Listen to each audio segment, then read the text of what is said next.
uma passagem geral aqui. Todos estão me vendo e me ouvindo? Sim. Sim.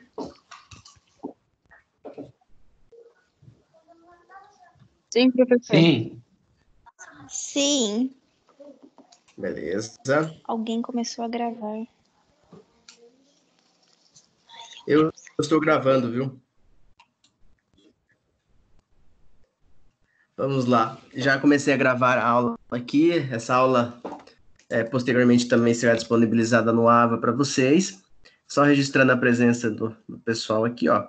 Gabriela Farias, Alessandro Duarte, Ana Caroline Cantarucci, Angélica Lindo, Beatriz Franchini, Carlos Lucas do Nascimento, Caroline Xavier, Denilson Primo, Edilene Lima, Ellen Oliveira, Evandro Souza, Franciele, Gabriel Bueno, Gabriel Ferrari, Giovana Fiorotto, Gláucia Bernegossi, Guilherme Giassi, Iago Mantoan, Inara, Iris Maria, Isabela Ustilin, Jane Ferreira, Jéssica Lima, João Paulo Macedo, Josué Romanzotti, Joyce Silva, Lara Lopes, Leonice, Letícia Stelkberger, Lívia Miquelin, Lucas Lemos, Luiz Otávio, Marcelo Barbosa, Maria Eduarda Pérez, Mariane de Souza, Michael Serbi, Nicole Cipolla, Paola Pereira, Paulo Dias, Rafael Vieira, Rafaela, Renata, Tayara Dias, Tainá Corte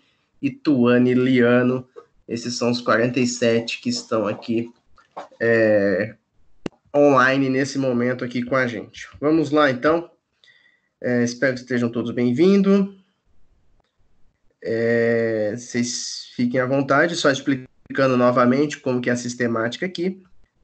Eu vou aplicar a aula. Se tiver qualquer dúvida, qualquer coisa nesse sentido, você ativa o teu microfone e pode me chamar. Fala, professor, eu paro, você faz a pergunta e a gente esclarece sem problema nenhum. Se você tiver algum problema no teu áudio aí, com o microfone, alguma coisa nesse sentido, eu também vou estar online aqui nos 2 grupos que a gente tem aqui do curso de metodologia, no WhatsApp do Direito 2020 Noturno, onde vocês também podem interagir comigo por aqui, vocês fiquem à vontade, tá? E também no ADM Contábeis 2020, também vocês podem mandar perguntas, interagir aqui, a gente vai trabalhando com as 2 ferramentas, tanto o WhatsApp, como também aqui pelo próprio Team. Combinado, pessoal? Posso dar prosseguimento?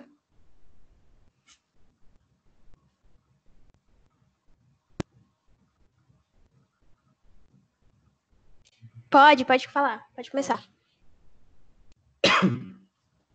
Muito bem. Então, se você tiver, só repetindo aqui, que o aluno perguntou aqui, o Gui, no grupo do ADM Contábeis, o microfone não está funcionando, não tem problema, pode mandar a pergunta aqui pelo WhatsApp. Eu vou interagir por aqui também, vocês fiquem à vontade. Vamos lá, então. Primeiro, vamos começar com algumas perguntinhas aí. O que vocês estão vendo de noticiário aqui no Brasil, no mundo? O que vocês estão vendo de notícias importantes que estão acontecendo?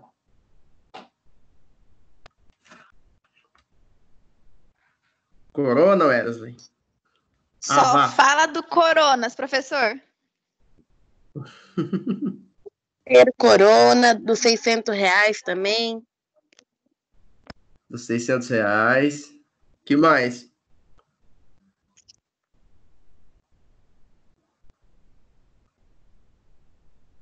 Prorrogação da quarentena em São Paulo, do Mandetta, Letícia aqui pôs no grupo, do Mandetta.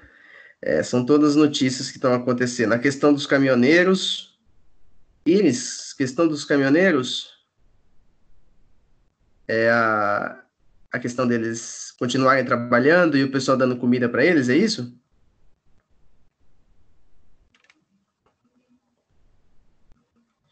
Wesley. Então, professor, isso, e alguns falam que eles realmente vão parar, outros falam que não. Tá bem. Ninguém sabe o que vai acontecer na realidade entre eles. Nem eles mesmos estão sabendo. Entendi. E o Wesley aqui falando, tirar o mito Bolsonaro do poder. Primeiro, não tem nenhum mito, viu? Para começar, não tem nenhum mito na presidência. O que tem é um cidadão que foi deputado e ele que é o presidente atualmente. Que, por coincidência, inclusive, tem demonstrado muita incoerência nas atitudes ultimamente, brigando até com sua própria equipe, e no contrário, o que está acontecendo no mundo inteiro.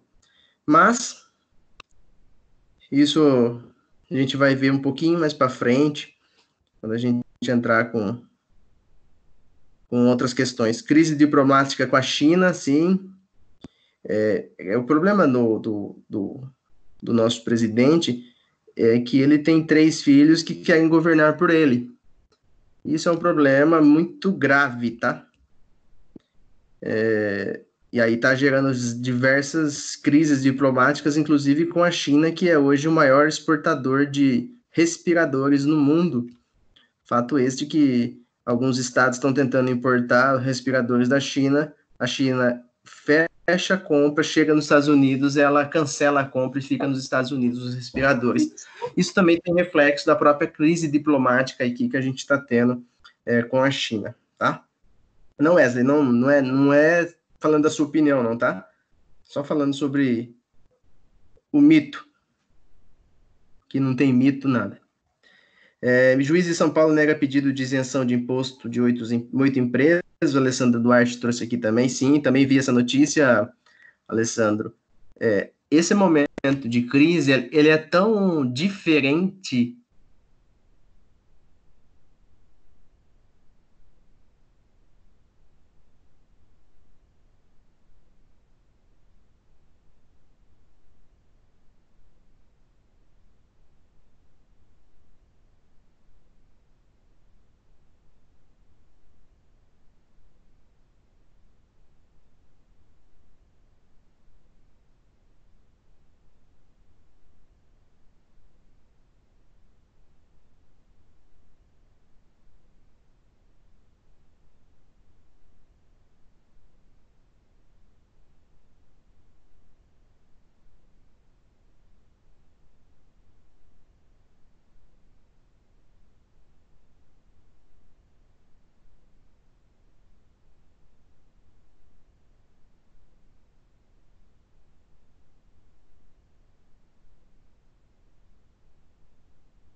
Opa, voltou.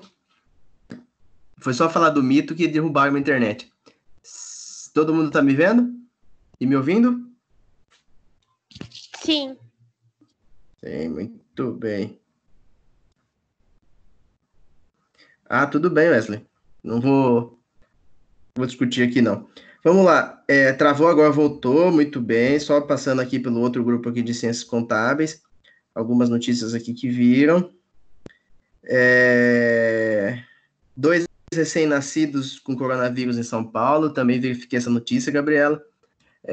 Esse momento aqui de pandemia, hoje foi o primeiro dia que o Brasil chegou a 100 mortes em 24 horas, também é uma notícia. Exatamente. O que está acontecendo é que a pandemia, isso acontece no mundo todo, ela entra numa fase que é chamado de descontrole, onde já não tem mais grupo de risco, não tem mais teses de que só são mais graves com determinada faixa etária, porque ela entra numa sistemática agora de colapso, onde vai atingir todas as idades, de 0 até 150 anos. Então, a gente vai passar por uma crise agora, essas 2 semanas devem ser o pico dessa crise no nosso país, e as recomendações cada vez mais firmes de fato, evitar o relacionamento social. Esse distanciamento social ele é importante, e ele é fundamental para que nós possamos passar por esse momento sem um colapso no sistema de saúde. Na verdade, o distanciamento social não é para salvar a vida de ninguém em específico, é para que, caso aconteça de você pegar o coronavírus, você tenha atendimento no sistema de saúde e ele não entre em colapso por isso que existe, por isso que é aplicado essa sistemática de isolamento social, tá bom? Então, não devemos chegar aqui à situação dos Estados Unidos, até porque, ao contrário dos Estados Unidos, onde se pregou lá a continuidade das pessoas em circulação total, o Brasil, desde o final de março, por atitude dos governadores e prefeitos, começou já o isolamento social. Então, nós não devemos chegar nos números que os Estados Unidos está, mas o isolamento precisa continuar. E isso é fundamental para que a gente tenha, daqui a um tempo, resultados positivos e achate essa curva de extrapolar os casos de coronavírus. Muito bem, vamos lá então. Pessoal, vocês fizeram os trabalhos? Sim, eu fiz. Fez? Sim. Tiveram dificuldade de achar o significado dos nomes e tudo mais? Em alguns sim. Eu já recebi vários e-mails com trabalho, ainda não respondi os e-mails, eu vou responder todos os e-mails que eu recebi, tá? Como eu dou aula para 5 matérias diferentes e todas praticamente estão no mesmo dia, a entrega dos trabalhos, então tem um pouquinho só de paciência, que está chegando muito e-mail, eu não estou dando conta de responder. Então, eu não cheguei ainda na matéria metodologia, que é quando eu começo a responder, de fato, os e-mails. Eu espero juntar mais perto da data final do prazo, aí eu começo a responder os e-mails, confirmando a entrega dos trabalhos, tá bom? Podem ficar tranquilos, se você mandou e-mail, chegou, pode ficar tranquilo que eu irei corrigir todos os trabalhos e verificar o significado do nome de todo mundo. Espero que vocês tenham facilidade aí para completar o trabalho e consigam aí encontrar os significados dos nomes e dos sobrenomes de vocês.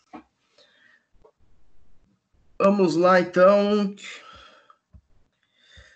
Antes da gente começar, nós vamos falar hoje sobre ficheiro. É uma das partes da metodologia científica, e onde a gente vai trabalhar muito um assunto que é fundamental para quando a gente entra na universidade, que é a leitura. Vamos lá, eu vou passar pelo pessoal aqui um por um, e me fala qual foi o último livro que você leu. E se você não leu nenhum livro recentemente, ou não lembra se leu algum livro, ou se nunca leu um livro, também não tem problema nenhum, só fala, professor, não li nenhum. Só para a gente ter um panorama aqui, e se leu, fala qual é o livro que você leu. Vamos lá, então. Gabriela Farias, Alessandro Duarte e Ana Carolina Cantarucci. Quais foram os livros que vocês leram?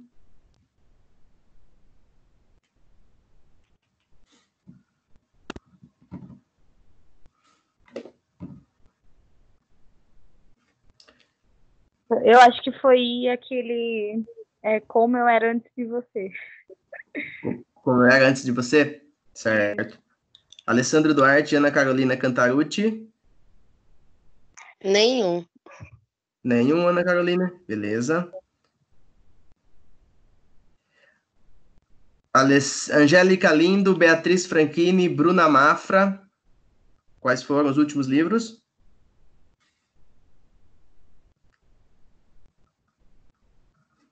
Bruna, o meu último foi Nunca Desista de Seus Sonhos. Certo. Bruno Felisbino, Carlos Lucas Nascimento, Caroline Xavier. Nenhum, professor. Meu áudio não estava indo. Nenhum, Beatriz. Beleza. Nenhum, professor. Carlos também nenhum.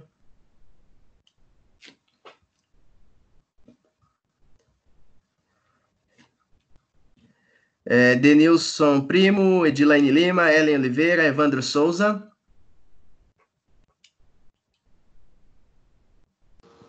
Na verdade, eu tô lendo A Sutil Arte de Ligar o Foda-se.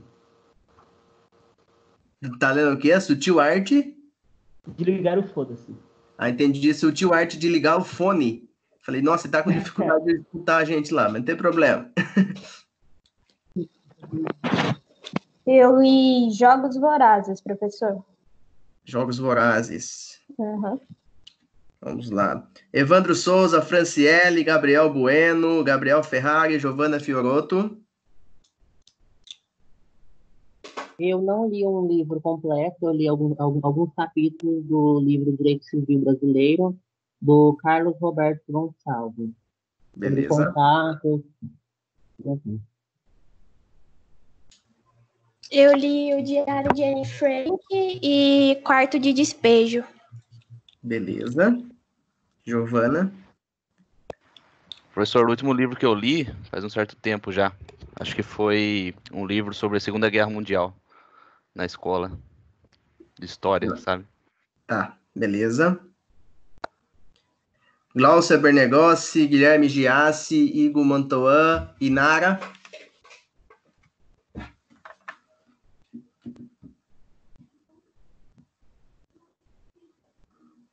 Aqui o Igor Mantoan, Edgar Allan Poe e o Corvo.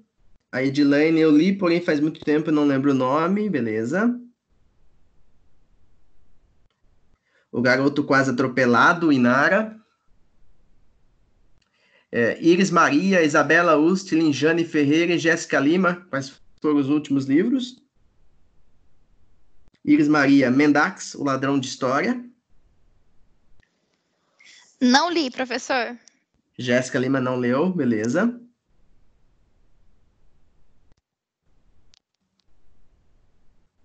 Jane.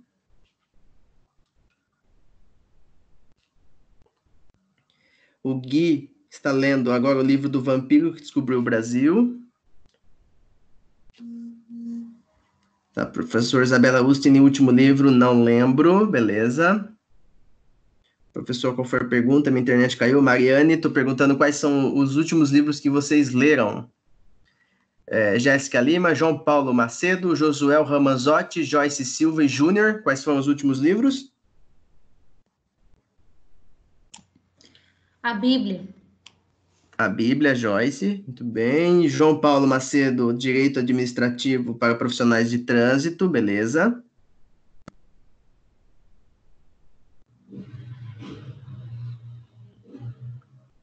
Quem mais?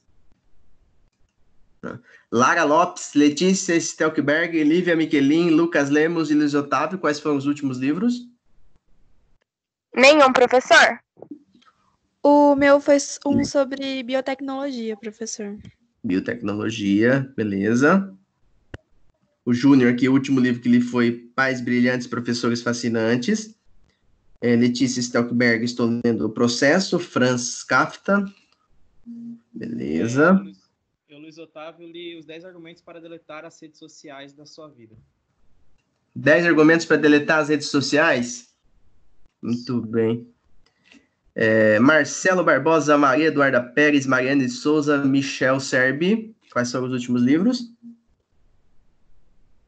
O Michel Serbi faz um tempo já, professor. O Escaravelho do Diabo. Lucas Lemos, o último livro foi Admirável Mundo Novo. Lara, não. Professor. Sim.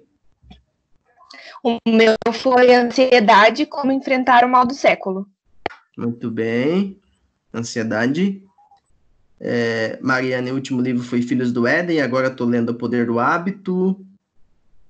O Guilherme, estou lendo também o livro das matérias de ciências contábeis que estão disponíveis no AVA. Tá, conheço, Gui. Conheço. Tá lendo o AVA. Marcelo Barbosa, não lembro. Tô brincando, viu, Guilherme? Nicole Cipolla, Paola Pereira, Paulo Dias, Paulo Feitosa e Rafael Vieira. Quais são os últimos livros? Paulo Feitosa, Alegria e Triunfo, Lourenço Prado. Paulo Sérgio Dias, Um Salto Quântico no Cérebro Global, de Erwin Laszlo. O Lar das Crianças Peculiares. O Lar das Crianças Peculiares, muito bem. Paola Pereira. Nicole, não lembro. Muito bem.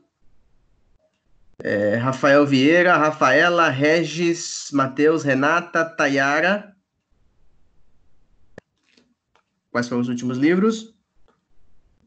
Rafael, Bíblia, Mentes Perigosas, de Ana Beatriz. 1808, Laurentino Gomes, Diário de uma Paixão. Eu vi aqui também um que eu acho que eu não falei, Wesley. Wesley falou que está lendo Acima de Tudo o Amor, autor Henrique Prata. Poliana Teixeira, estou lendo A Sutil Arte de Ligar o Foda-se. Certo. Oi, quem está falando? Meu foi o Menino do Pijama Listrado, mas já faz muito tempo. Regis, o Menino do Pijama Listrado. Certo. Tamires Santana, Tayara Dias, Tamires Santana, Tamires Seridório, Tauana Tainá e Tauane Iliano. Quais são os livros? Rafaela Guedes. É a Tuane. Eu li Lovecraft e Medicina Macabra. Certo. Rafaela Guedes, nenhum professor, somente a Bíblia mesmo. Tamires Seridório, nenhum professor. Tá. Alguém não falou o livro? Tainá aqui, o último que foi o Marley e eu. Alessandro Duarte, nenhum tão recente. O meu foi Não Leva a Vida Tão a Sério. Qual que foi, Tamires? A Leonice. Desculpa, Leonice, qual foi, Leonice? Não Leve a Vida Tão a Sério.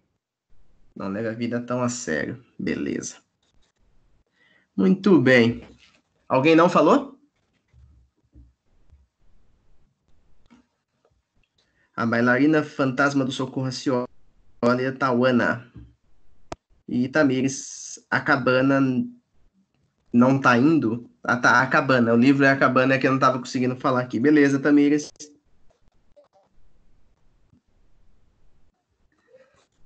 Muito bem. Pessoal, então vocês viram aí que a maioria dos livros aí são best-sellers, são histórias aí que a gente vê nas livrarias e tudo mais.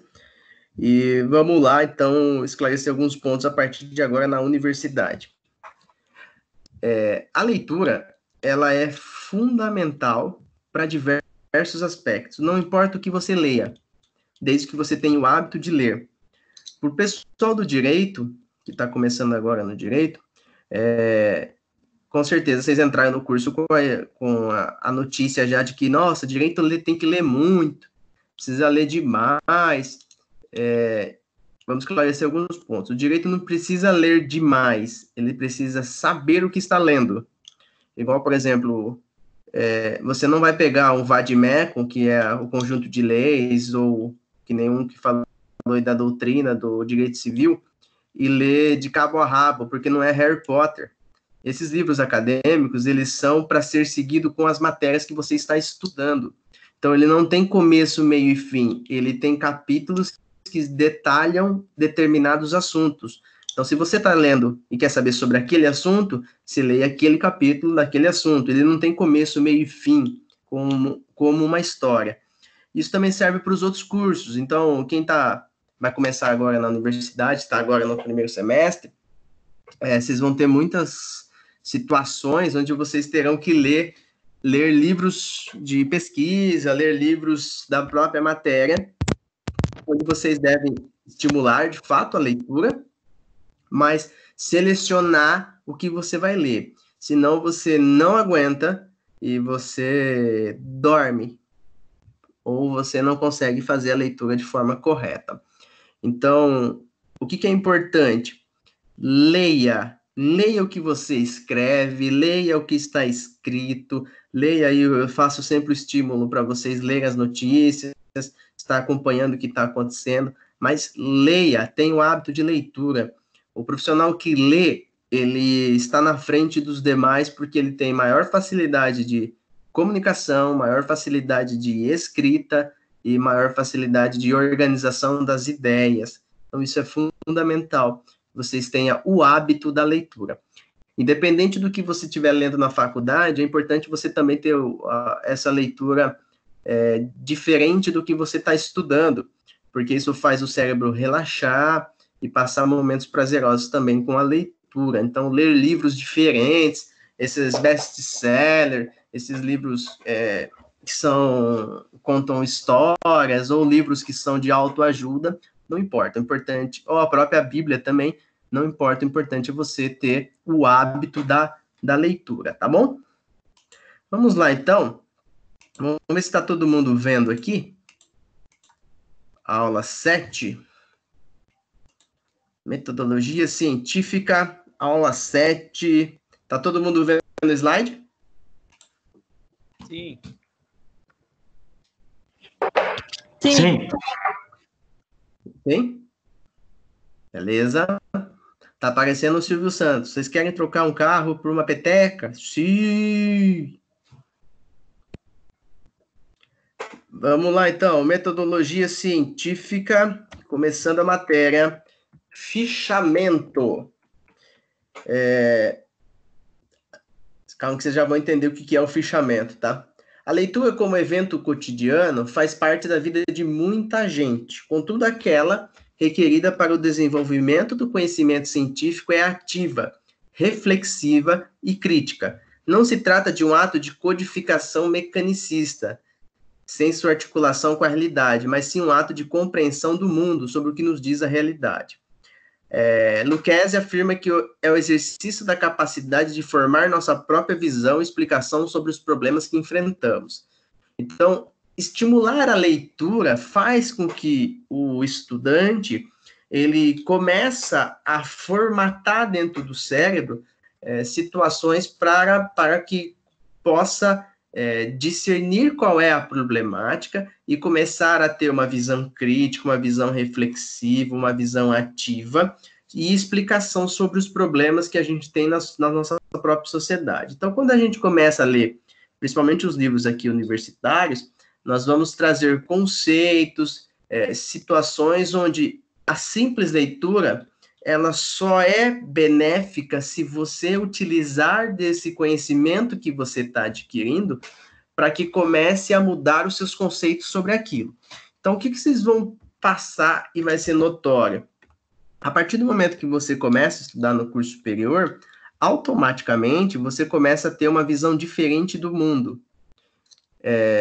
Você começa a aprender conceitos, começa a aprender situações que até então você não conhecia e começa a ver, inclusive, notícias de jornais, notícias de sites, enfim, notícias das mais diversas, já de maneira diferente. Por quê?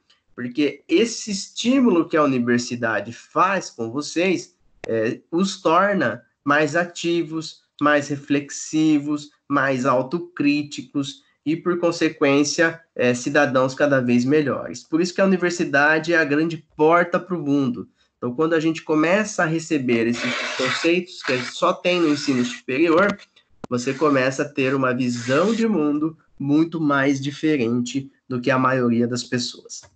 Então, para isso, algumas exigências são feitas ao leitor. Para que essa atividade seja efetivamente um processo de leitura do mundo, uma delas é o desenvolvimento da capacidade crítica que decorre do próprio estudo. Então, lá quando eu estou estudando ciências contábeis, quando eu estou estudando administração, ou quando eu estou estudando direito, ler por ler não vai fazer diferença nenhuma. Ler por ler, você lê qualquer coisa.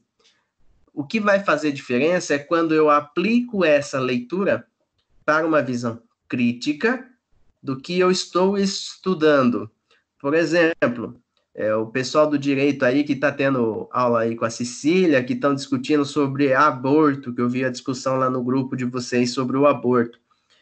O que faz? Quando você, para entrar na discussão do aborto, começa a buscar notícias, começa a buscar conteúdo, começa a buscar conceitos sobre aquele determinado assunto, você passa a ter uma visão e uma capacidade crítica sobre aquilo que está sendo aplicado. Então, você começa a, talvez, mudar conceitos ou até mesmo retificar conceitos que você já tinha em decorrência do estudo que você está fazendo. Isso também acontece com os outros cursos, ciências contábeis, administração, que você começa a adquirir conceitos e, por conta disso, melhora sua condição de crítica sobre o que você está estudando.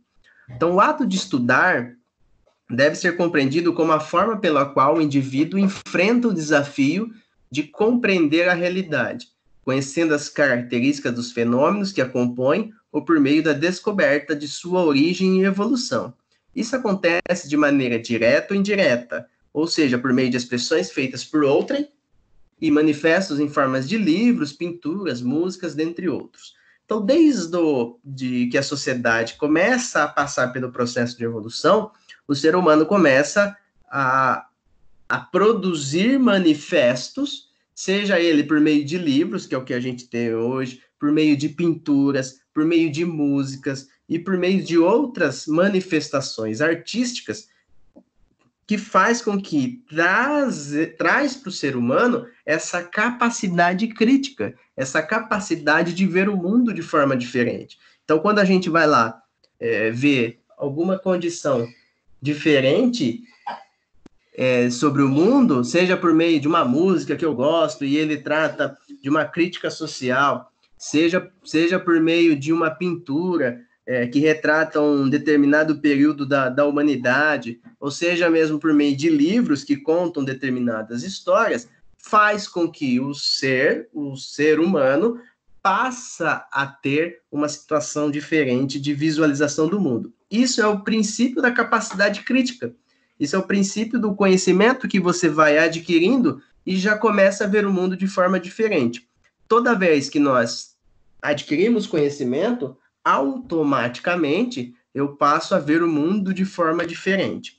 Isso acontece das mais diversas formas. E o estudo é uma delas. Então, quanto eu mais estudo, mais à frente eu fico, mais conhecedor daquilo eu fico, e por conta disso eu vou quebrando conceitos talvez que eu já tinha anteriormente, ou até mesmo mudando situações que eu já tinha antes de começar a estudar.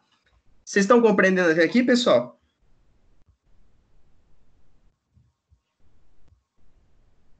Sim. Sim. Muito bem. Sim.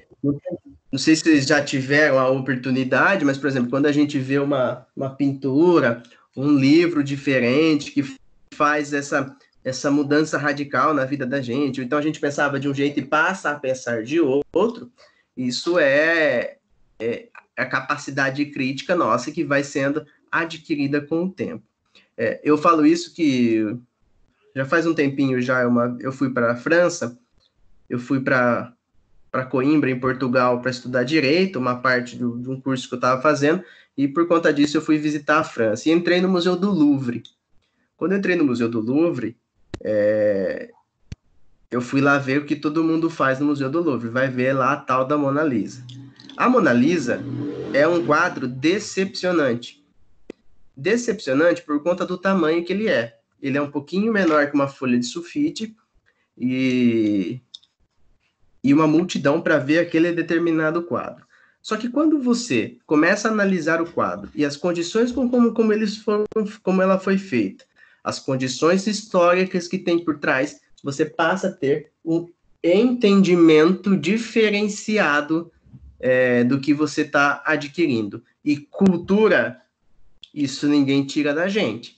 Então, o maior investimento que nós podemos fazer em nós é investimento cultural. Então, fazer uma viagem legal, conhecer histórias novas, isso faz com que nós que estamos passando por isso, adquirimos algo que ninguém tira da gente. Então, cultura, ninguém tira de nós. E quanto mais conhecimento eu tiver, mais bagagem eu tenho para discutir determinados assuntos e conseguir ter uma capacidade crítica cada vez maior. Você percebe o valor que estamos dando à leitura dos textos? Não há como construir conhecimento sem o necessário estudo por meio dos textos que tratam dos assuntos de interesse. A leitura cumpre uma função crucial quando se trata da apropriação crítica dos conhecimentos ou da construção de novos conhecimentos. Por isso, o conceito fundamental é o de leitura, que é ler. No livro didático, você aprendeu a ler que não é somente decifração, mas compreensão, interpretação, significação.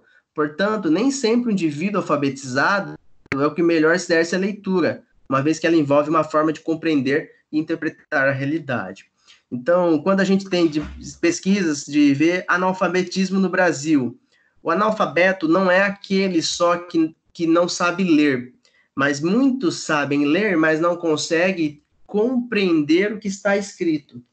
Isso faz com que a gente tenha no Brasil uma legião de analfabetos funcionais. O que é o analfabeto funcional? É aquele que sabe ler, sabe escrever, mas não consegue compreender o que está escrito e não consegue compreender o que ele mesmo escreve.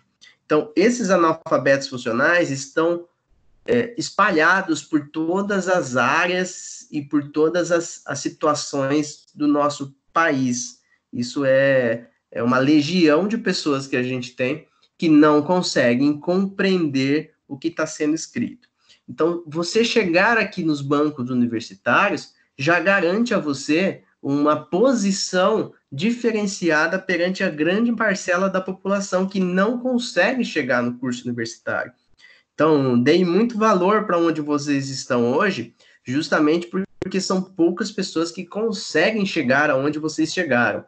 E chegar na universidade é ampliar o seu conhecimento e, por conta disso, passa-se a ter uma cobrança maior sobre a compreensão que você tem, sobre a interpretação que você tem, sobre a significação que você tem e sobre a decifração que você vai exercer durante o curso para que você consiga compreender os conceitos da administração, os conceitos das ciências contábeis, os conceitos do direito, para que você possa ser um profissional de fato preparado para o mercado de trabalho. Porque o mercado de trabalho, ele quer pessoas que sejam muito mais que inteligentes, pessoas que sejam capazes de ter um processo de autocrítica, capazes de ter um processo de compreensão e capazes de ter um processo de explicação sobre o conceito, trazendo para a sua realidade. Então, vocês vão passar por isso muitas vezes e muitas provações durante o curso que vocês estão fazendo, sobre a compreensão do que você está lendo e se de fato você está compreendendo o que está sendo passado. Porque são conceitos de pessoas que vieram antes de você, que estudaram aquele mesmo assunto que você está estudando naquele momento, só que com muito mais precisão, com muito mais aprofundamento. Isso não quer dizer que você não pode estudar também, como isso é um estímulo para você, talvez de uma tese já trazida, de um conceito já trazido, estudar cada vez mais, se aprofundar nesse assunto para você elaborar um novo conceito, elaborar uma nova tese. Tranquilo até aqui, pessoal?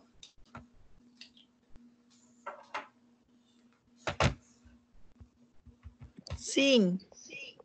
Sim, tranquilo. Alguma pergunta? Alguma dúvida? Não.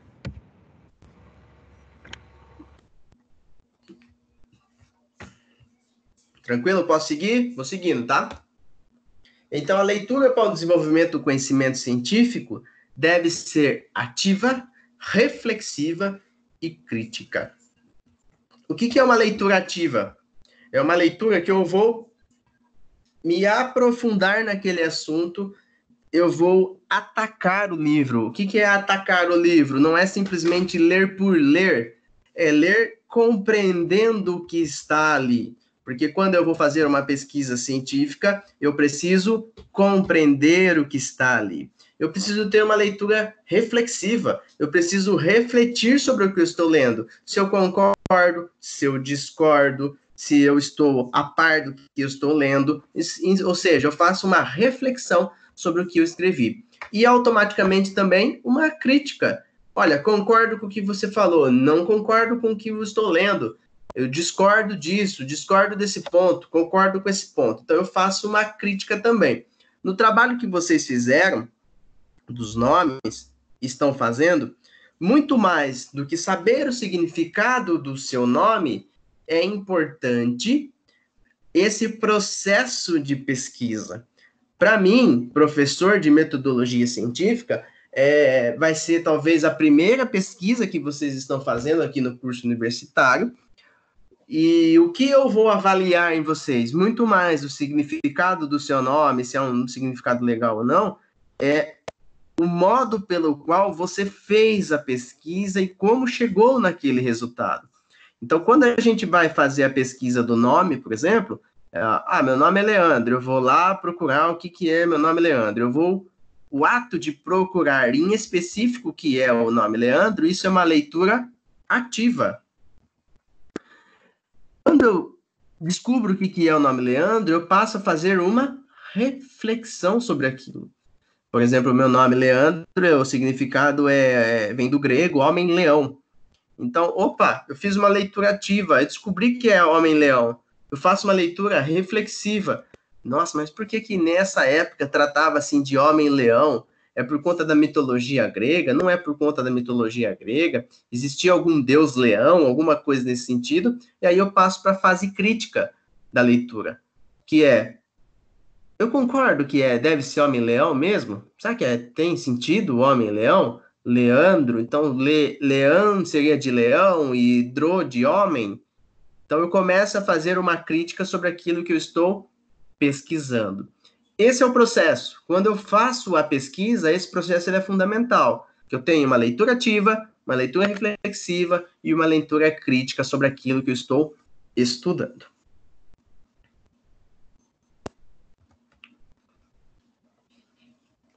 Então, a leitura, ela serve para atribuir sentido. Eu vou dar uma atribuição de sentido para aquilo que eu estou lendo. Eu vou ter uma capacidade de formar nossa própria visão e explicação sobre os problemas que enfrentamos. Por exemplo, quem gosta de ler a Bíblia, inclusive muito tem se falado aí de passagens bíblicas que supostamente já previam a situação que a gente está passando agora de isolamento social, entre outras. O que é isso? É eu, ser humano, na minha visão, dando uma explicação sobre o que eu estou lendo, trazendo para o meu cotidiano, para a solução do problema que eu passo agora. Então, o que a leitura desperta? Ela desperta justamente esse sentido.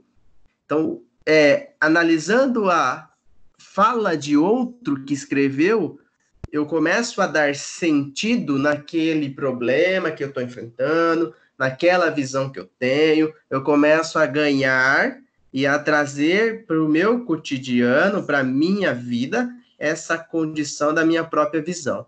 Então, é esse desenvolvimento da capacidade crítica, é esse princípio desse desenvolvimento. Quando eu começo adquirindo conhecimento e começo a questionar o outro, começo a questionar aquele. Então, vocês aí que falaram que estão lendo, alguns falaram que faz tempo que não lê, não lembra, tal, um ótimo exercício para começar a ler, começar a trazer conhecimento disso. Tem uma pergunta aqui: professor, esse trabalho é artigo científico? Como se classifica esse trabalho? Rafael, que trabalho? O trabalho do nome? É isso? Não entendi sua pergunta, Rafael. Pode explicar aqui de novo que eu paro e leio novamente, tá bom? Além disso, a leitura também vai trazer ir nas entrelinhas do texto, ir naquilo que está muito além do que está escrito. Por quê? Eu indo muito além do que está escrito, eu entro talvez na mente do escritor, daquele que escreveu. Então, quando eu leio, por exemplo, uma notícia de jornal, uma notícia da própria televisão, o que tem por trás daquilo? Tem um interesse econômico por trás? Tem um interesse do veículo que está trazendo essa informação? Vocês vão ver aí aos montes, inclusive, tem muita gente que traz aí a mesma notícia, quando ela é escrita por um órgão que tem vinculação ao governo e quando outro órgão que não tem vinculação ao governo. A gente tem entendimentos totalmente diferentes sobre o mesmo assunto. O que é isso? É ir na entrelinha do texto. Eu vou analisando o texto de uma emissora e analisando o texto de outra emissora, eu começo a perceber quais são os sentidos obscuros que tem por trás daquilo. Então, isso é ir nas entrelinhas. Só respondendo ao Rafael aqui, esse trabalho do nome não é um artigo científico. O artigo científico é muito mais rebuscado do que isso. Vocês vão aprender um pouco mais para frente, mas é um tipo de pesquisa. Então, o que eu estava trabalhando com vocês é o ato de vocês pesquisarem, de vocês sentarem para pesquisar, para buscar a informação.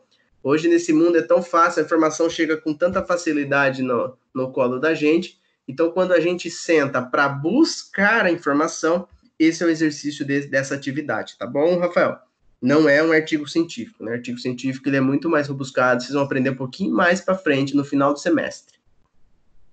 Atividade complexa. A leitura é uma atividade complexa. Existem vários órgãos que estão participando para que a leitura faça sentido na sua cabeça. Então, é a visão, às vezes, talvez, a audição, escutar a virada de folha, escutar o que você está lendo, às vezes ler em voz alta.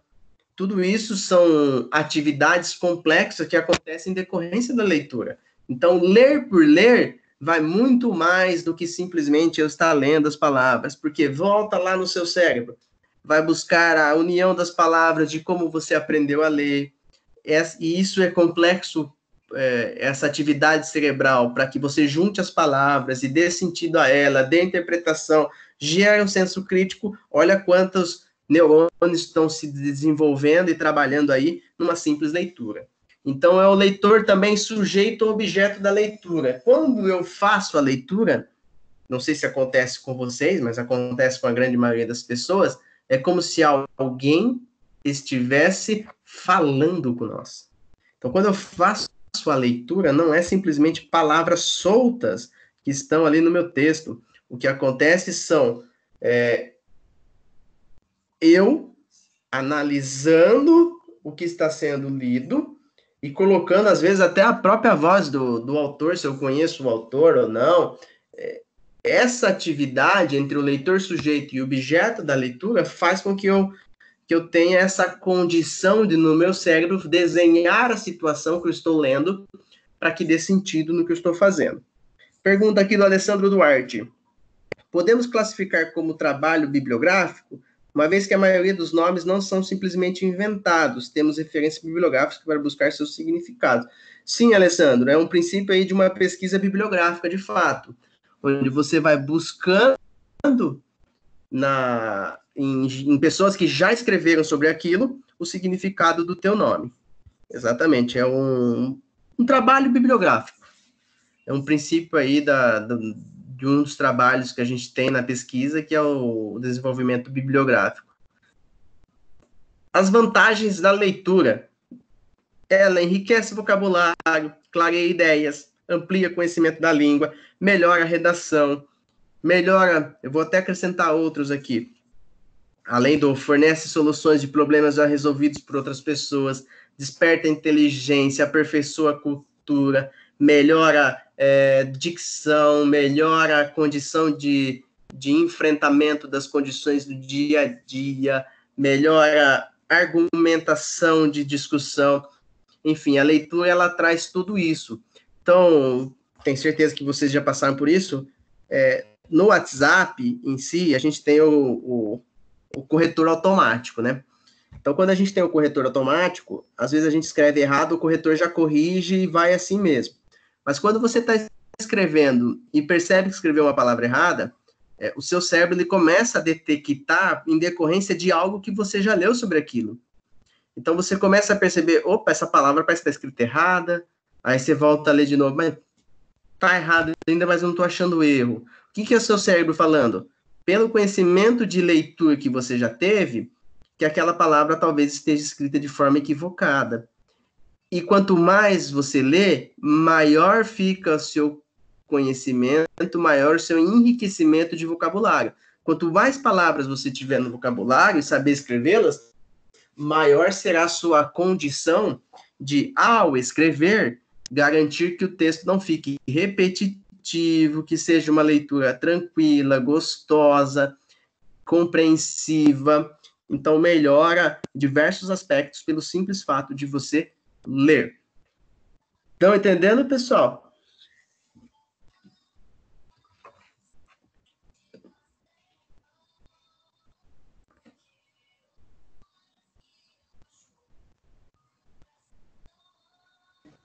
Sim. Sim. Sim, professor. Sim?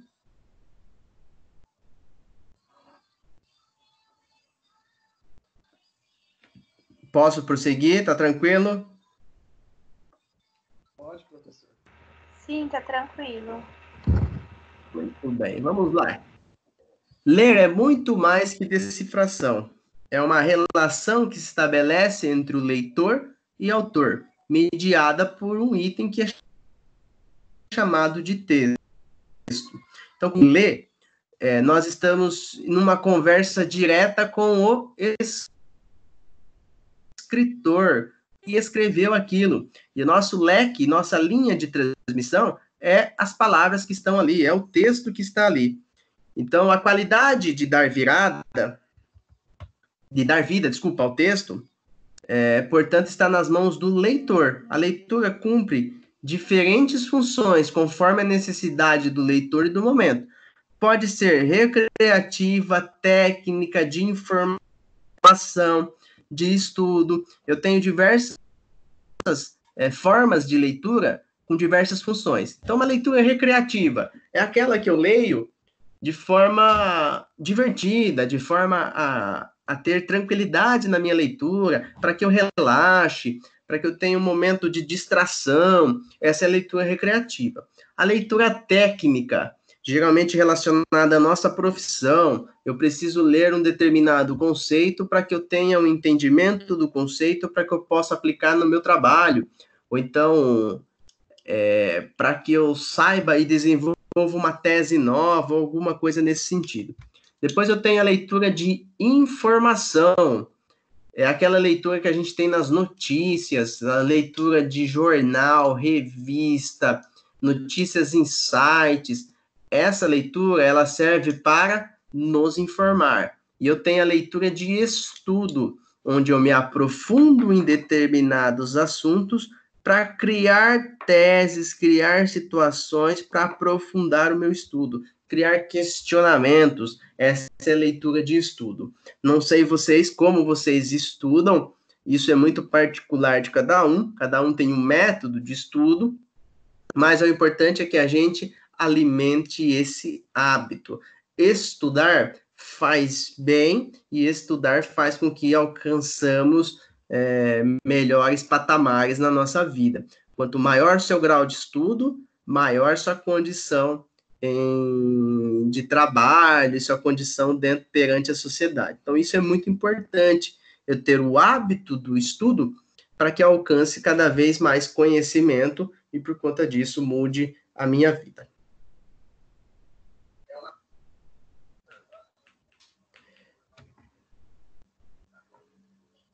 Tem alguém que me mandou aqui um áudio? Deixa eu só transcrever o áudio aqui.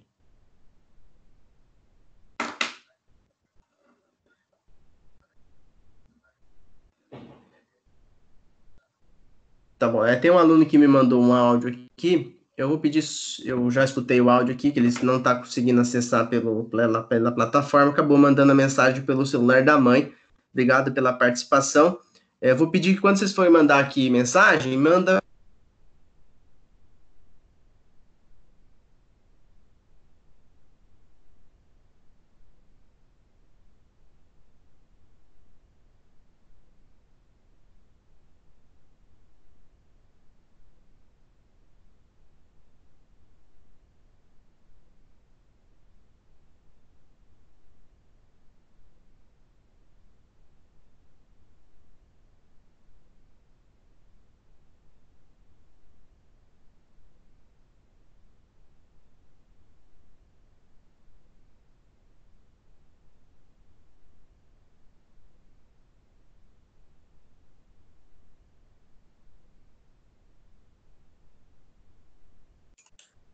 só um minutinho aqui, isso.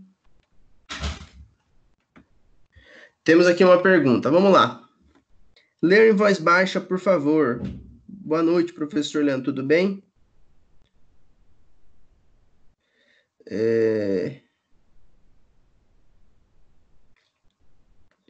Mas olhando a aula hoje, vi que fiz algo errado, já que o prazo não acabou. Não tem problema aqui, A Joyce? Joyce, não tem problema que você não colocou referência bibliográfica. Se você quiser mandar novamente, você ainda está dentro do prazo. Até o dia que eu estipulei lá, 23 horas e 59 minutos, você pode mandar o seu trabalho, mesmo que você já tenha mandado outro. Ao aplicar a nota lá, eu vou separando os trabalhos que são repetidos, caso você percebeu que você mandou alguma coisa errada. Só me manda no e-mail informando que você está desconsiderando o anterior. Senão eu considero o primeiro e-mail, tá bom? Então, nesse momento da universidade, nós precisamos desenvolver essa leitura informativa e essa de estudo. Então, como que eu desenvolvo a leitura informativa? É esse trabalho aqui que eu faço com vocês desde o princípio. Eu sempre fiz isso desde quando eu comecei a dar aula. De todo o começo de aula, questionar os alunos sobre o que eles estão lendo sobre informação. Se as fontes estão seguras, não estão seguras, se eu não estou sendo direcionado aí por notícias falsas, ou sendo massa de manobra em determinadas notícias. Então, muito cuidado. Toda vez que eu vinculo uma notícia, se não são órgãos realmente de imprensa, independente do posicionamento que a imprensa tem, afinal, a imprensa também tem posicionamentos, eu preciso lidar com a notícia como ela está acontecendo. Então, eu fazer uma crítica ao presidente não quer dizer que eu não gosto do presidente ou que eu gosto do presidente. A crítica está sobre o ato dele praticado. A mesma coisa, se eu faço um elogio para o presidente, não quer dizer que eu gosto ou que eu não gosto do presidente. Significa que eu estou analisando o fato trazido diante da informação. Mas o que a gente está vendo é que está sendo difícil ter notícias positivas sobre ele. Mas isso são opiniões que a gente vai desenvolvendo durante o exercício da informação. Então, eu preciso captar essa informação e trazer elementos nessa leitura dessa informação, analisando o contexto, como isso está acontecendo. Então, a imprensa, que é quem vincula essa informação, ela tem papel preponderante no levar a informação à população brasileira e à população do mundo. A imprensa, ela é um poder importantíssimo, porque dela deriva as informações positivas e as informações negativas. Então, eu não vou ter só informação positiva e também não vou ter informação só negativa. Pessoal, vocês estão me ouvindo? Sim, professor. Sim. O pessoal reclamou que travou. Qual parte que travou que eu volto, não tem problema?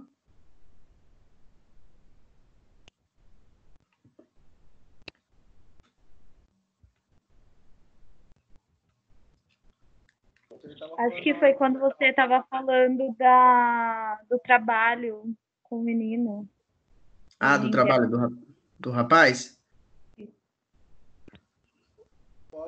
Só repetindo lá a informação que eu trouxe do trabalho, é que quando vocês forem mandar áudio, quando vocês forem mandar mensagem, manda por escrito, que é melhor.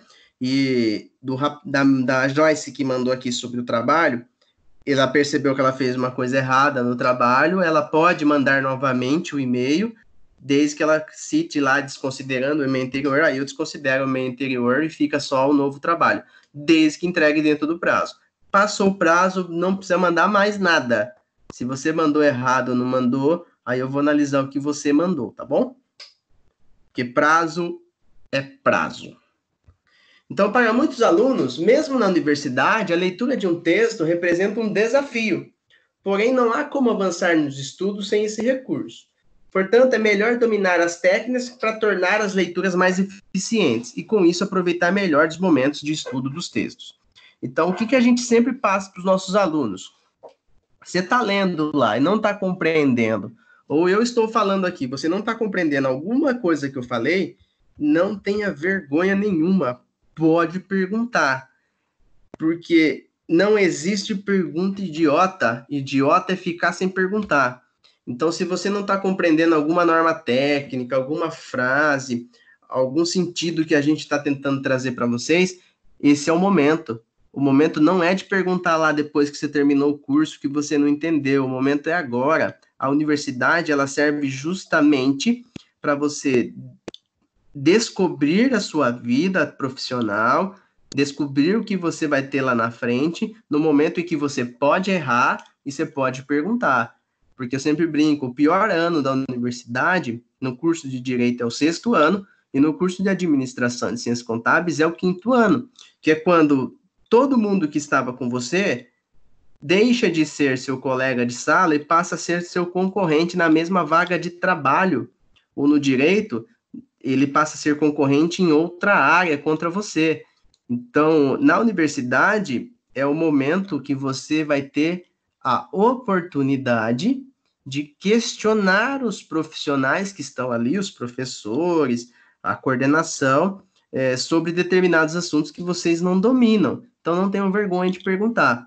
E norma técnica, a gente vai aprendendo conforme a gente vai estudando. Então, ficar na universidade e não estudar, você automaticamente terá muita dificuldade de passar nas matérias e, por conta disso, dificuldade em concluir o curso. Então, é fundamental que você faça esse acompanhamento simultâneo entre o que você está lendo para aperfeiçoar sua técnica e o que está sendo passado, se você está compreendendo o que está sendo passado. Então, essa leitura de dominar as técnicas, ela é importante. Afinal, por exemplo, no direito, se eu tratar um juiz que não seja de excelência, eu estou faltando com a técnica necessária. Além de eu passar vergonha, porque possivelmente eu vou tomar um esporro por não chamar ele de excelência, eu posso também ser mal visto na minha profissão por não usar as técnicas adequadas que a profissão exige. Por exemplo, na contabilidade, se eu não souber mexer lá na calculadorinha lá da HP, pessoal da administração, ou então não saber lidar muito bem com planilhas de Excel, cálculos, enfim, isso vai demonstrar minha falta de técnica para exercer a minha profissão. Então, dominar as técnicas também vem da leitura que vocês vão fazer durante todo o curso superior. A leitura analítica é a leitura minuciosa, que busca principalmente o entendimento da mensagem transmitida.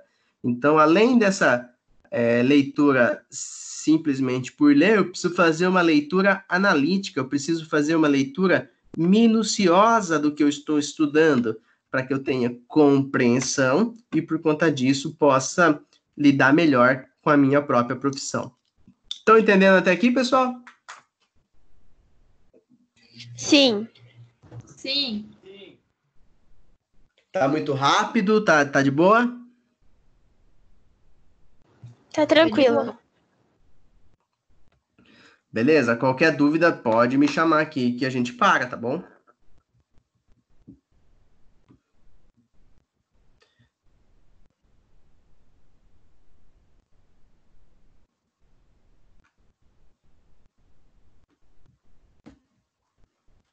Bom, acho que tem uma pergunta aqui, ó.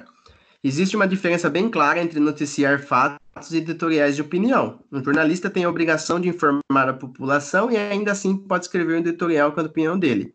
Um não anula o outro. De fato, Letícia, isso seria nos melhores dos mundos. Mas o que a gente tem hoje é um posicionamento da imprensa necessário também. A imprensa, ela não é um órgão como se fosse uma pedra, que ela vai ficar lá e só vai repetir como se fosse um papagaio. Ela também tem opiniões, interesses por trás disso. Então, quando a gente vai ter notícias e ler notícias, eu preciso ter, antes de eu começar a ler, entender o que é fato e o que é direcionamento de informação e o que é direcionamento de opinião. Porque a imprensa hoje, ela também tem essa função de abrir o olho do leitor sobre posicionamentos do próprio editorial, ou seja, do próprio veículo de imprensa, como também abrir o olho do leitor sobre o que está acontecendo e o que está nas entrelinhas. Por exemplo, vou dar um exemplo aqui dessa semana. A gente tinha uma discussão sobre o ministro da Saúde, onde a notícia era de que o ministro da Saúde, o Mandetta, seria demitido por conta, segundo o Bolsonaro, de estar aparecendo demais. Isso é a notícia. ele poderia ser demitido. O estar aparecendo demais, isso foi a verificação dos jornalistas, em decorrência do próprio posicionamento do Bolsonaro. Para uns veículos de informação, ele seria demitido não porque ele aparece demais, mas sim porque ele contraria essa política do Bolsonaro contra o isolamento social.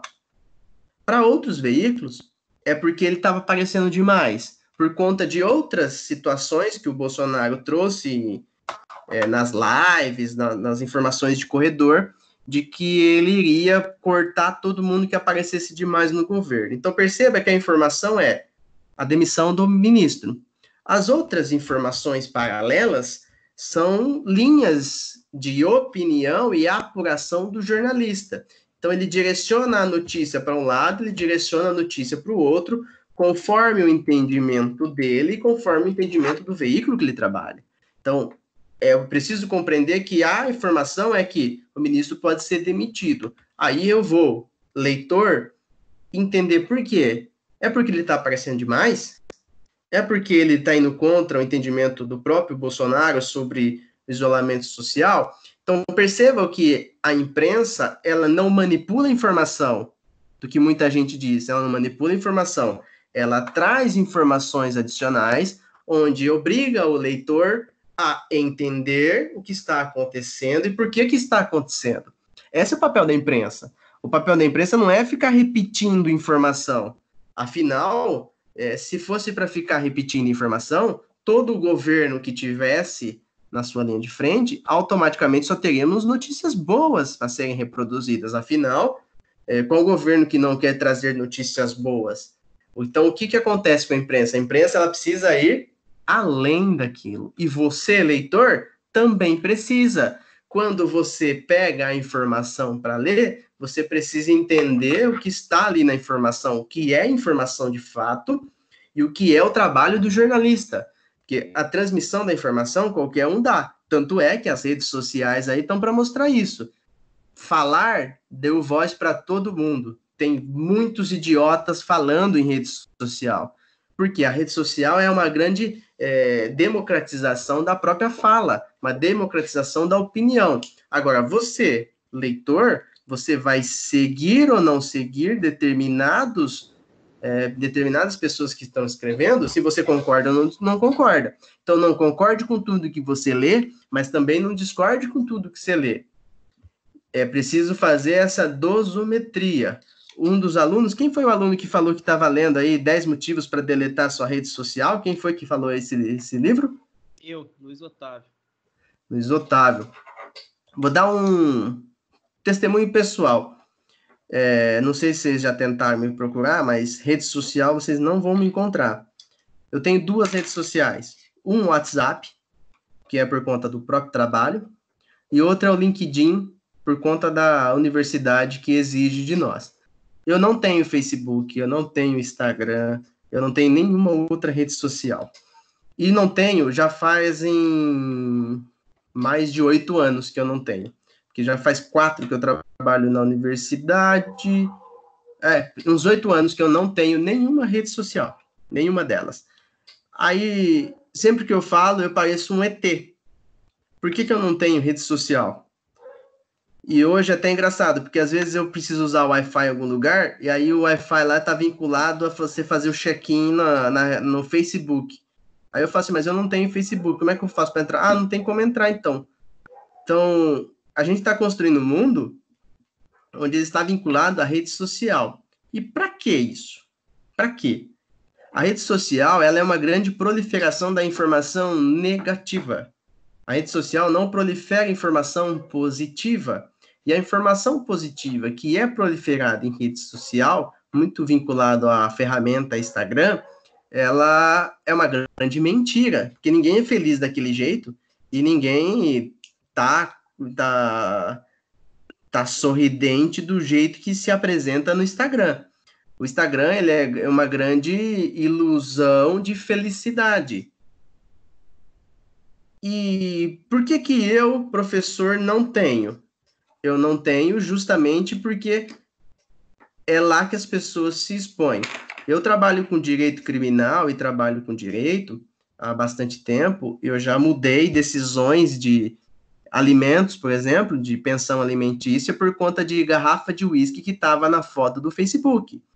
O sujeito falava que não tinha condição de pagar a pensão alimentícia, pagava 1/3 do salário mínimo.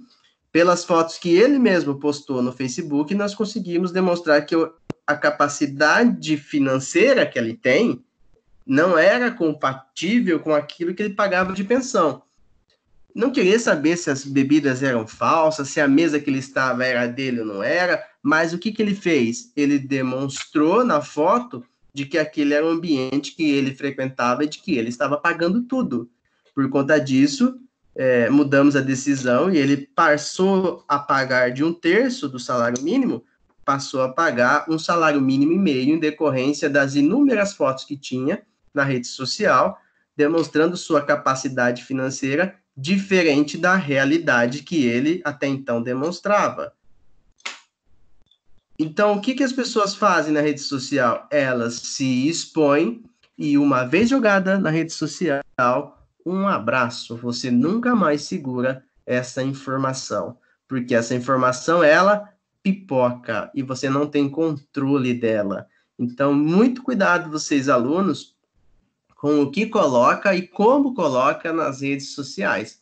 Colocar nas redes sociais é você escancarar a sua vida para pessoas que você não conhece. Ah, mas professor, eu só coloquei uma foto lá e meus amigos curtiram. Não é só seus amigos que têm acesso a essa informação. Essa informação, quando é jogada na internet, na rede social, ela alcança inúmeras pessoas. Então, muito cuidado como vocês utilizam e de que forma utilizam as redes sociais. A mesma coisa eu digo no direito penal. Eu já atendi clientes que praticaram assalto, que a vítima escolhida foi por meio de rede social. Aquela que esbanjava demais e aquela que demonstrava aonde estava o tempo todo. Então, ao verificar o check-in que a pessoa estava lá postando a foto de que estava viajando lá para Natal, ele sabia que a casa estava vazia, afinal, na foto estava a família toda e ninguém estava na casa. Então, ele teve uma semana para entrar na casa com tranquilidade, à luz do dia, escolher o que ia roubar, de que forma roubar, e foi assim que ele executou o crime. E ele só caiu, ou seja, ele só foi preso, porque ele, depois desse assalto, ele foi fazer um outro assalto e acabou sendo pego pela polícia, e aí, levantando as informações, ele acabou confessando esse primeiro assalto aí, que ele determinou pela rede social. Então, se expor demais faz com que nós nos tornamos automaticamente vulneráveis com a informação. Então, muito cuidado com o que a gente escreve em rede social. Outro ponto também, muitas empresas, ao escolher seus candidatos, digitam o nome do seu candidato na rede social para ver como pensa, o que posta, como posta, para quem posta, aonde frequenta, como frequenta, para justamente delimitar o seu perfil e saber se você será um bom funcionário ou não será um bom funcionário. Então, muito cuidado com como vocês atuam nas redes sociais. Beleza? Tranquilo até aqui? Posso seguir? Aqui, o Alessandro. Vi uma entrevista em que Obama disse, dependendo da pessoa, o acesso à internet a torna mais ignorante, pois muitos buscam, quando buscam argumentos, é para blindar sua convicção, mesmo que errada. Alessandro, eu também já vi essa entrevista aqui, eu não sei se é a mesma, dessa fala aqui do Obama. Não é que torna a pessoa mais ignorante, talvez não foi nem isso o sentido que ele quis dizer. O que torna a internet, ela torna a pessoa menos propensa a mudar conceitos que ela mesma já estabeleceu.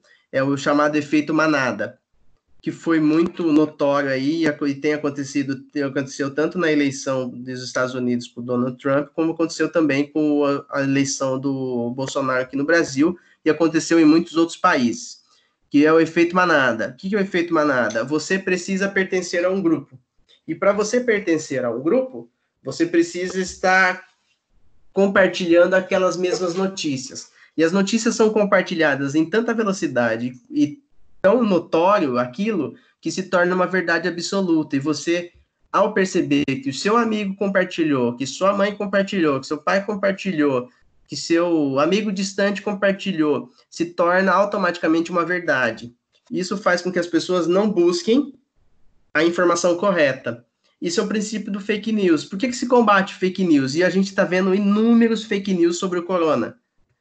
De que tapete tem corona, de que determinados medicamentos é a cura do corona, de que a China fez isso para melhorar a economia e por conta... Tudo balela, tudo fake news. E a fake news, qual é o princípio da fake news? Ela tem um princípio que pode ser verdade e ela utiliza dessa corrente de efeito manada, onde muitas pessoas compartilham a mesma coisa e se torna uma verdade absoluta. Porque imagina o seguinte, Alessandro, você chega na tua casa, tua esposa, teu pai, tua mãe, teus filhos, teu vizinho da frente, teu vizinho do lado, todo mundo fala a mesma informação. Fala que o sol é azul. E o sol ficou azul. E tá de noite. Você não vai conseguir ver se o sol tá azul. Mas você fala assim, nossa, mas minha mãe tá falando, minha esposa tá falando, meu pai tá falando, meus filhos estão falando, meu vizinho tá falando. Você vai dormir acreditando de que o sol pode ser que esteja azul. E você só vai saber no outro dia. E por ter essa convicção, você acaba entrando no efeito manada e passando a informação para outros sem conferir se o sol de fato está azul ou não. E faz com que outras pessoas que não conseguiram ver também se o sol está azul, acreditem em você por conta do que você está passando. Então perceba que esse efeito manada, ele vai fazendo com que a informação, ela se torne uma verdade absoluta sem você conseguir confirmar a veracidade ou não. E isso é muito perigoso. Então, a rede social, ela deu voz às pessoas, mas também deu voz a muitos idiotas que produzem esse tipo de notícia para gerar confusão na cabeça das pessoas.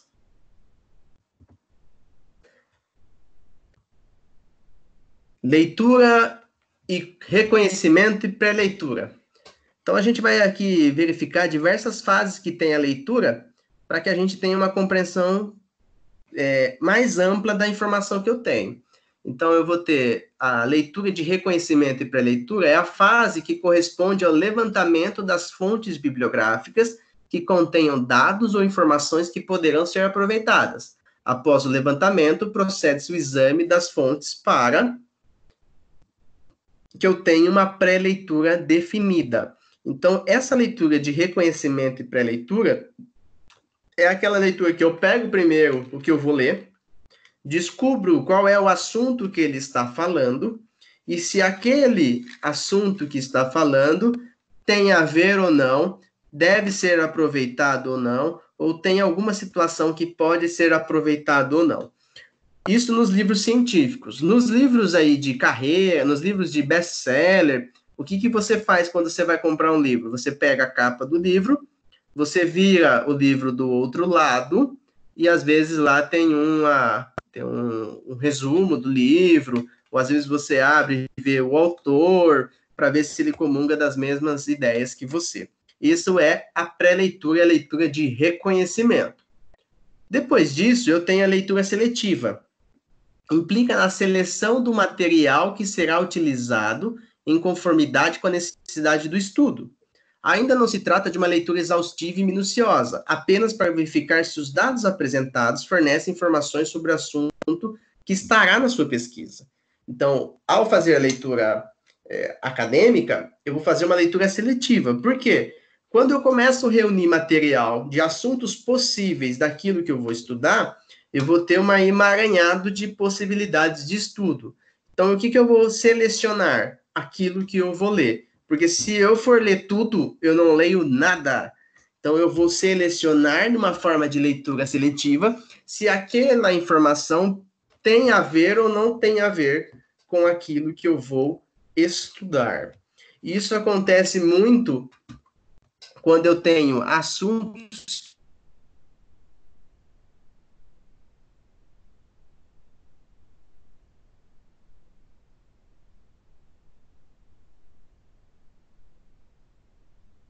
é um assunto bastante amplo. Ele pode ter elementos da lei, de como se faz um divórcio, ele pode ter elementos psicológicos de como desenvolve o divórcio, ele pode ter visões femininas de como o divórcio atinge a mulher, visões masculinas de como o divórcio atinge o homem, visões acadêmicas, inclusive pautados em pesquisas psiquiátricas de como isso desenvolve. Percebe que eu tenho diversos assuntos e eu vou ter que selecionar aquilo que me interessa. Então, se eu vou fazer um trabalho de direito e vou fazer um estudo sobre direito, para mim não me interessa como funciona o psiquiatra e como desenvolve essa fase do divórcio na cabeça do homem e da mulher. Por quê? Porque eu vou trazer para uma fase do direito. Então, eu vou fazendo essa leitura seletiva, selecionando os materiais que eu vou proceder à leitura. Depois eu tenho a leitura crítica ou reflexiva, etapa que corresponde ao estudo dos textos, levando à compreensão da mensagem do autor.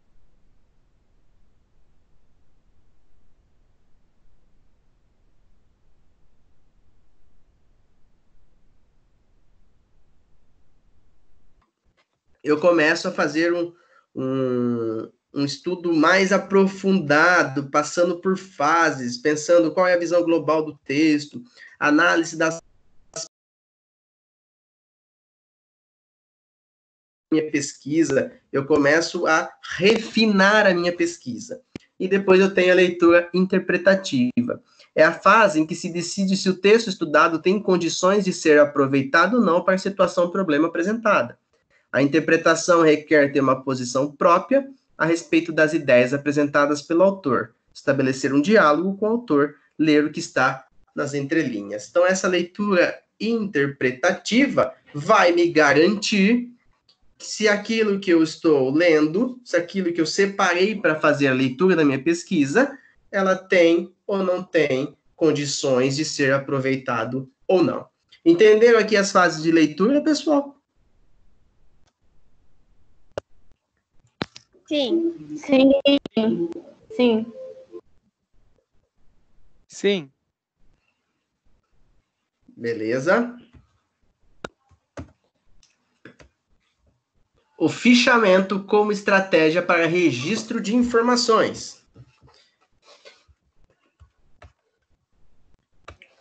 Então, o fichamento é um termo que se revela a palavra ficha, que significa cartão, em que se anotam documentos arquivados, livros catalogados de bibliotecas ou também folha de papel ou pedaço de cartão que se fazem apontamentos e que se destinam à ulterior classificação.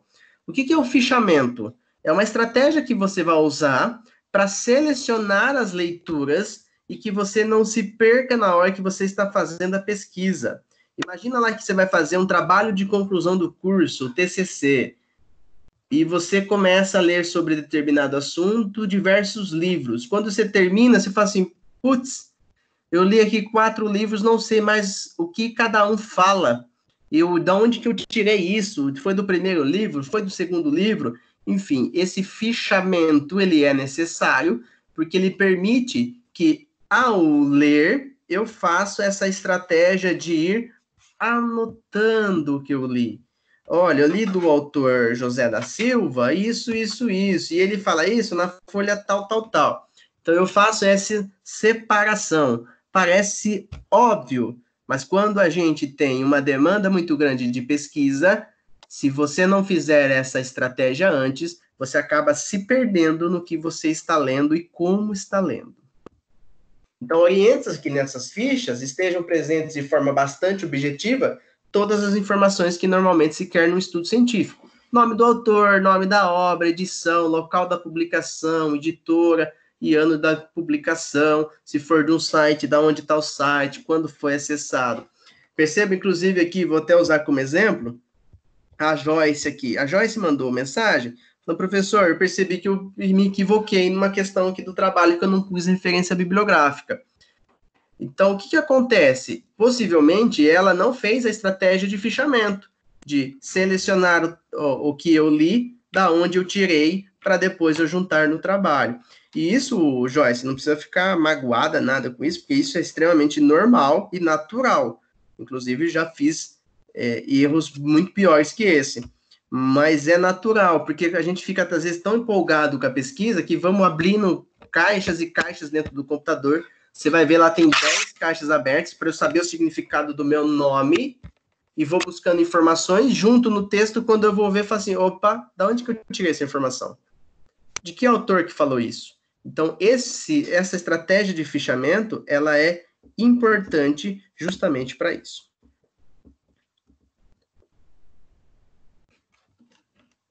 Calma aí, pessoal. Não está aparecendo os slides? Nem minha voz? Tá aparecendo.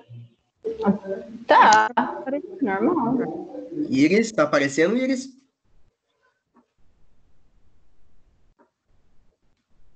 Não? Rafael aí não? Alguns estão normal, outros não estão aparecendo, só o áudio. Calma, espera um pouquinho, ver se vai aparecer. Continua não aparecendo, Iris?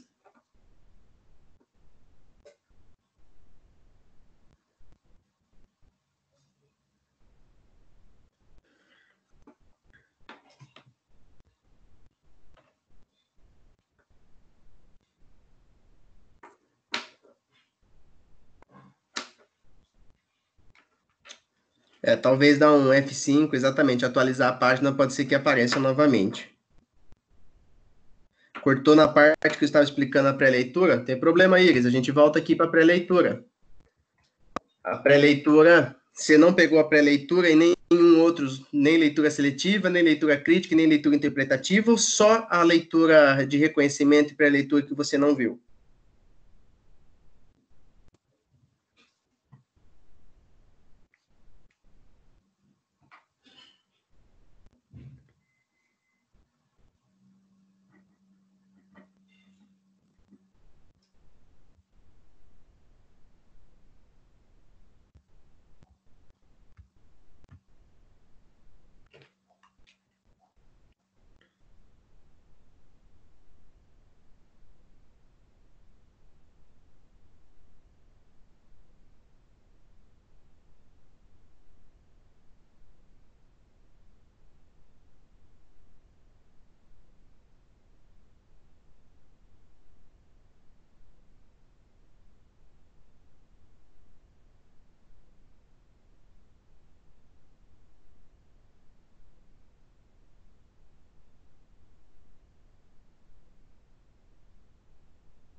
Pessoal, voltou? Todo mundo está me vendo e me ouvindo? Só ouvindo, professor. Isso. Estou voltando aqui os slides. Acho que deu algum problema aqui na máquina. Estamos acabando já, viu, gente? Vocês estão vendo os slides? Sim. Sim? Uhum. Beleza. Pequeno probleminha técnico que já foi solucionado. Voltou normal? Agora sim, Iris, beleza. Posso continuar? Quer que eu volte alguma coisa?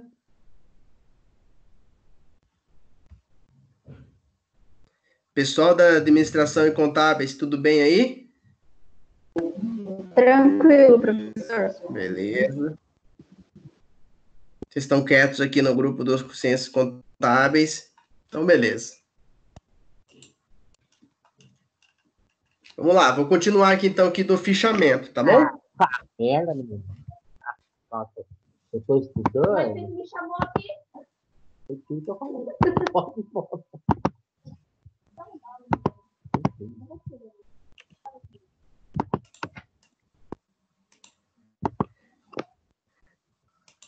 Vamos lá, pessoal, voltando aqui então.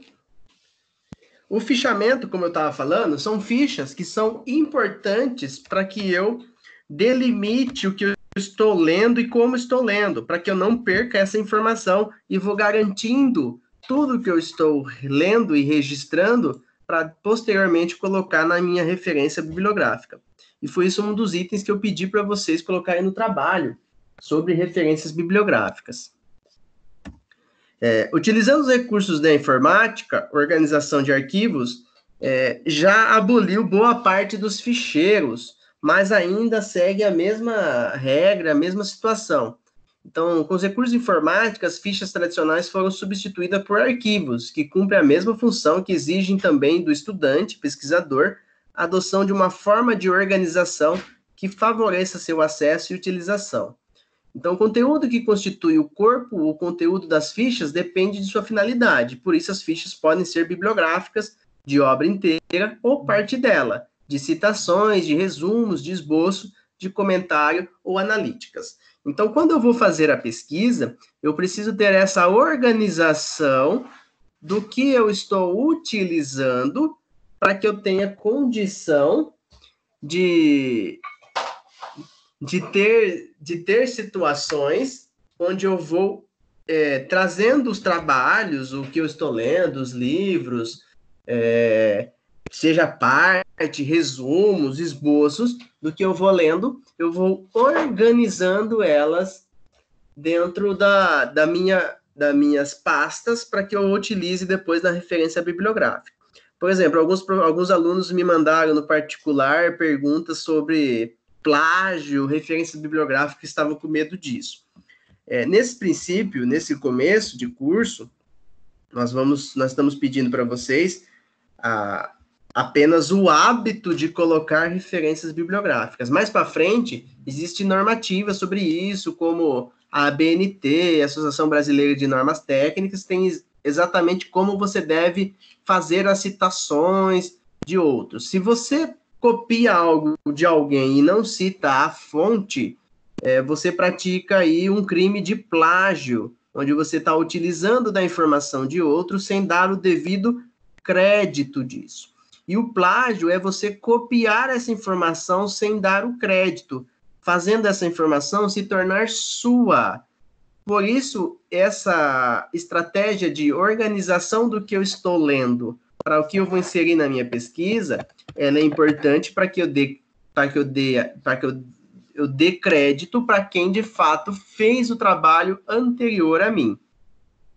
Então, isso é muito importante para que eu não tenha condições aí de plágio e até responder por um crime por isso. Tranquilo, pessoal?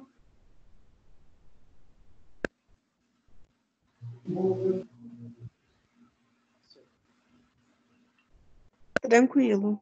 Tranquilo, vamos lá, então. Então, a ficha contém no canto superior esquerdo a indicação de uma letra, e nessa ficha pode-se concentrar os autores cujos sobrenomes têm a mesma letra inicial para facilitar a organização da ordem alfabética. Por se tratar de ficha de bibliografia, haverá indicação da fonte conforme norma específica da ABNT, como eu disse para vocês. Na sequência, a ficha contém as informações sobre o autor e, na sequência, o resumo da obra. Você poderá criar outros modelos de fichas que melhor atendam às suas necessidades, mas não deixe de seguir as orientações em relação à forma de disposição das informações, uma vez que, se tratando de trabalhos acadêmicos, seguir a normalização é condição para ter o trabalho.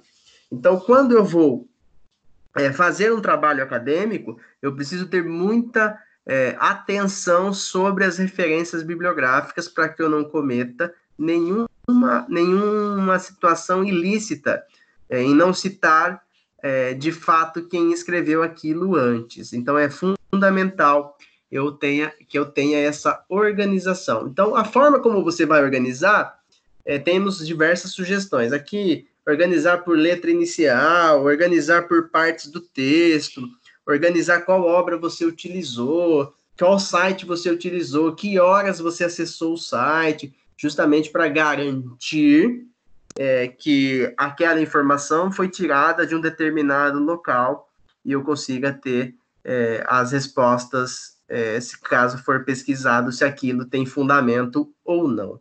É para isso que servem os ficheiros, para justamente melhorar a organização e facilitar a elaboração do trabalho que vocês vão ter muitos daqui para frente e com certeza vão cada vez mais se preocupar aí com a referência bibliográfica, que é quando a gente chega lá no último ano e vai fazer banca de TCC com os alunos, é o que mais acontece, situações de não fazer a citação adequada de autores que você utilizou para o seu trabalho.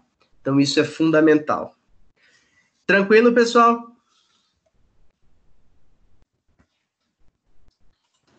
Sim. Sim? Deixa eu desabilitar. Voltar com a filmagem. Espero que tenham entendido, tenham compreendido. Alguém quer fazer alguma colocação, alguma pergunta sobre a aula, ou sobre alguma coisa que eu falei?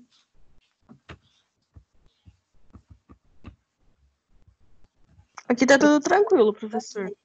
Tranquilo? Professor, tem uma pergunta aqui do João Paulo Macedo. Professor, a referência, créditos, deve ser mencionado logo após o trecho extraído ou pode ser no final? No caso, textos de internet. João Paulo, vai depender muito de como você está fazendo o trabalho. Nesses trabalhos iniciais, a gente não exige normas de ABNT. A ABNT, ela vai trazer as normativas sobre os trabalhos. Só para adiantar, para você não ficar sem resposta, citações, tem diversos tipos de citações curtas, citações longas. Citações curtas, você só coloca o sobrenome e o ano. E lá no final do trabalho, você coloca a obra completa, seguindo as normas da ABNT. Para citações longas, você coloca o nome e o ano na citação longa, e lá atrás você vai citar qual folha você tirou aquela informação. Então, tem diversas formas de citação, conforme você vai desenvolvendo o trabalho, você vai aprendendo e vai compreendendo como a norma da ABNT funciona. É uma norma, ela tem algumas nuances, ela precisa ter bastante atenção, porque tem várias regrinhas para você não errar na hora de fazer as referências conforme a norma da ABNT. A princípio, aqui nos trabalhos, a gente não exige de início as normas da ABNT. Conforme vai avançando o curso, a gente começa a exigir as normas da ABNT, como forma, inclusive, de avaliação de vocês. Tá bom, João? Respondi?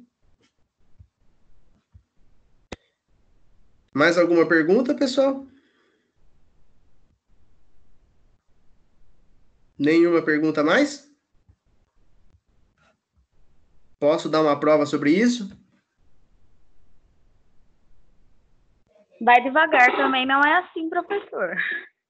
Tá, vou aplicar uma prova, então, sobre normas e metodologia, aí vai ficar tudo tranquilo, todo mundo tá sabendo já de boa. Beleza, então vamos lá, vou encerrar por aqui então a aula. Essa aula vai ficar disponível também para vocês no AVA, ela completa. Peço desculpas aí pelas duas caídas da internet que aconteceu no meio da aula. Eu sigo à disposição de vocês, tanto aqui pelos grupos do Direito 2020 Noturno, no qual também faço parte, como também do ADM Contábeis 2020, no qual também estou aqui.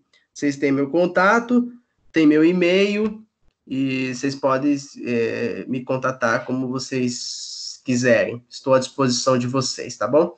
Encerro a aula por aqui, agradecendo aqui a presença da Gabriela Farias, do Alessandro Duarte, da Ana Carolina Cantarucci, Angélica Lindo, Beatriz Franchini, Bruna Mafra, Bruno Felisbino, Carlos Lucas do Nascimento, Caroline Xavier, Denilson Primo, Edilene Lima, Ellen Oliveira, Evandro Souza, Evelyn Franciele, Gabriel Bueno, Gabriel Ferrari, Giovana Fiorotto, Glaucia Bernegossi, Guilherme Giassi, Iago Mantoan, Inara, Iris Maria, Jane Ferreira, Jéssica Lima, João Paulo Macedo, Joyce Lima, Júnior, Lara Lopes, Larissa Silva, Leonice, Letícia Stelkberg, Lívia Miquelin, Lucas Lemos, Luiz Otávio, Marcelo Barbosa, Maria Eduarda Pérez, Mariane de Souza, Marília Buffoni, Michael Serbi, Nicole Cipolla, Paola Pereira, Paulo Dias, Paulo Feitosa, Rafael Vieira, Rafaela,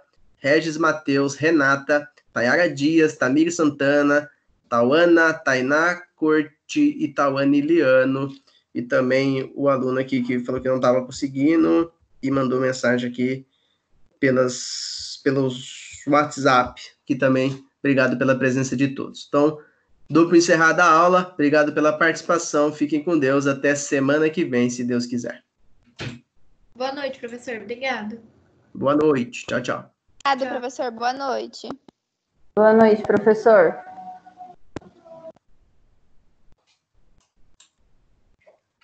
Boa noite.